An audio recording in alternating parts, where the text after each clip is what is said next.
Hello everyone, good afternoon. अहिले दिउँसोको 5 बज्दैछ, 5 o'clock it's evening. म चाहिँ अलि वाकमा अझ अफ थियो। दिन राम्रै बितेको छ। फुटबल ग्राउन्ड छ यहाँ बसेको, त्यहाँदेखि म पहिला देखाउँथेँ नि, त्यही हो। अनि वाक हो, अनि फुटबल प्र्याक्टिसहरू गर्दैछ। फिल राम्रो फिल छ, उज्यालो प्लस मतलब शीतल हावा, हुरी त नभनौँ, हावा बोल्दा बोल्दै फ्लोमा यताउति हुँदैछ। अनि आज डे 7, नो स्मोकिङ, डे 7।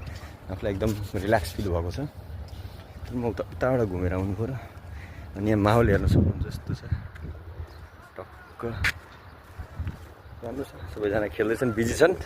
मेरो अरू पनि भिडियोहरू आएको छ, please do watch and subscribe. Okay, राम्रै छ। कुनै अब त्यही त हो, डेली रेगुलरिटी दिनु पऱ्यो। आफ्नो डेली ब्लग भन्छु नि त, डेली ब्लग त्यही हो।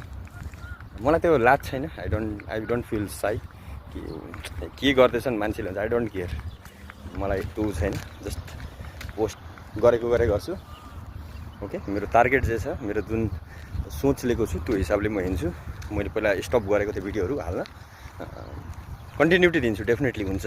सोचेको सबै कुरो हुन्छ, just we have to move on. Continuity, consistency त्यो हुँदै गर्छ। अनि भिडियोलाई लामो नबनाइकन यो सर्ट्समा म हाल्दैछु। Please do like, share, subscribe, just write comment यार। You can do comment in my video as well and please subscribe. It will support me to make more videos. Okay, त्यही हो।